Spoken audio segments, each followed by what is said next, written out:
बिस्मिल्लाहिर्रहमानिर्रहीम। अस्सलाम वालेकुम। मैं हूँ डॉक्टर बिल्किस शेख और आज मैं आपके सामने एक ऐसे मसले को हल करने के लिए आई हूँ जो बहुत ज़्यादा कॉमन हो गया है। वो मसला क्या है? चाहे मतलब 17 साल की, 18 साल की, 10 साल की या 50 साल का, 50 साल की, 55 साल के, 70 साल के, हर लोगों को एक मसला है कि कमर में शदीद दर्द हो रहा है। मोहरे या तो घिस चुके हैं या मोहरे लंबर स्पाइन जो है वो स्ट्रेटनिंग आ गई है या उसमें कर्व आ गया या शियाटिक नर्व दब गई है।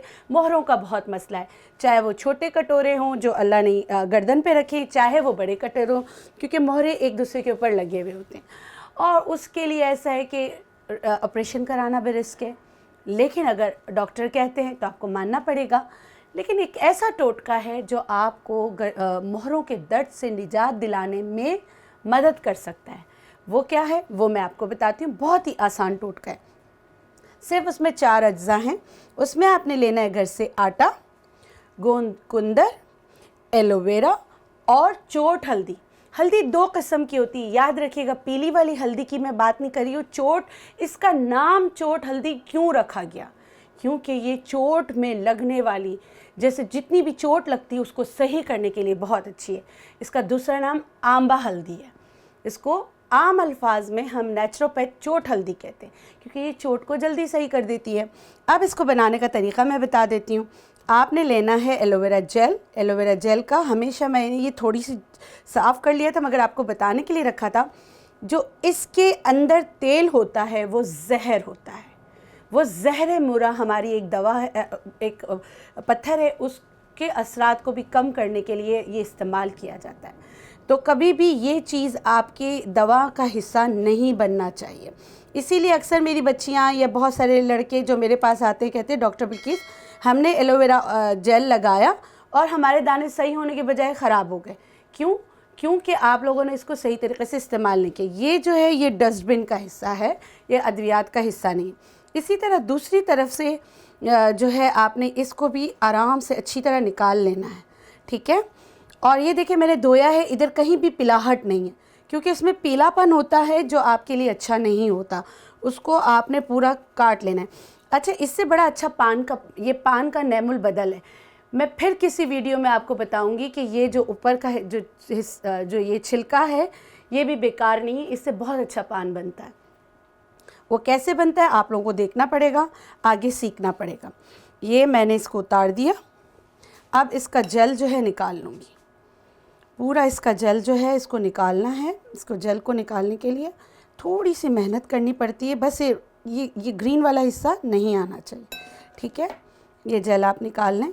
ये मैंने जेल, ये आपको तरीका बताने के लिए रखा था। ये जेल मैंने पहले से निकाल लिया था, ठीक है। इसको जेल को निकालने के बाद जब भी आप इस्तेमाल किसी उसके लिए करें तो पहले इसको आपने ब्लेंडर में डालकर पीस लेना है। याद रखिएगा, आप इसको ऐसे ही करते तो इसका मोटे मोटे हिस्से रह जाते हैं, तो आप इसको ब्लेंडर में डालकर पीस लें। मैंने इसको निकाल लिया। अब जो है इसको मैं ब्लेंड कर लेती हूँ। इसमें पानी वगैरह कुछ डालने की ज़रूरत नहीं है, ठीक है।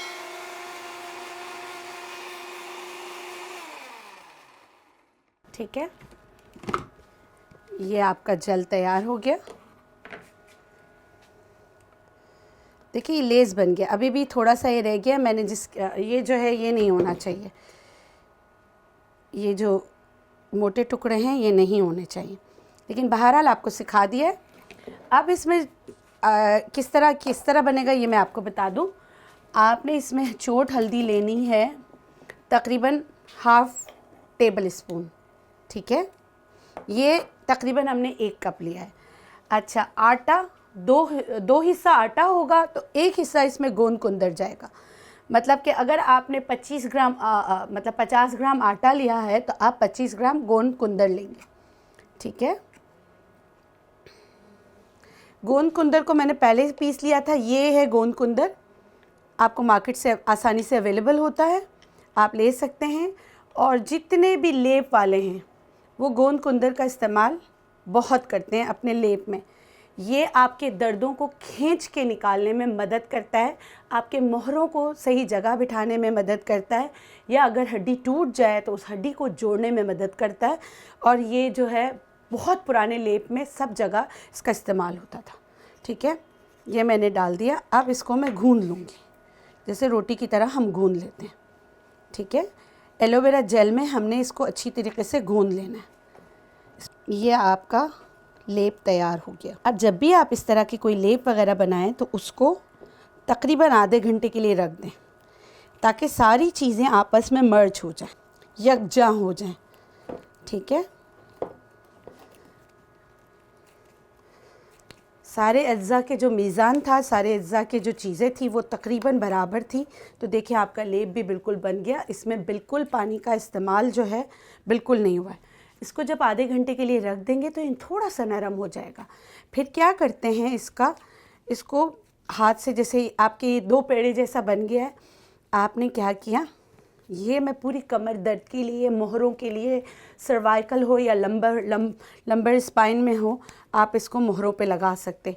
लगाने का तरीका ये है कि आप इसको पतला पतला पतला पतला, देखिए हमारी सर्वाइकल, उसके लिए जहाँ आपको दर्द है, बहुत ज़्यादा दर्द होता है, तो आप इसको अच्छी तरीके से फैला के लगा लें।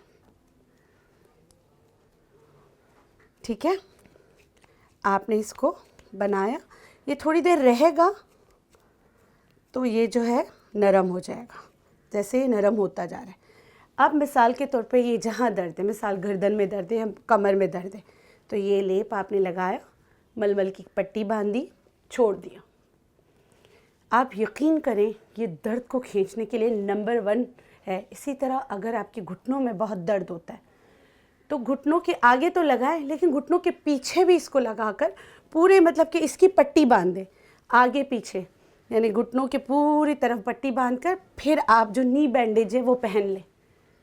1 घंटे बाद उतारें, देखें अगर अल्लाह को मंजूर हुआ आपके दर्द में काफ़ी हद तक आराम आएगा। आपको मैंने बता दिया कि इसको इस्तेमाल कैसे करना है। बहुत ही अच्छा, मुफीद और फ़ायदेमंद टोटका मैंने आपको बताया है। इसके साथ वीडियोस देखते रहें और सीखते रहें। मेरी तरफ से आज के लिए अल्लाह हाफ़िज़।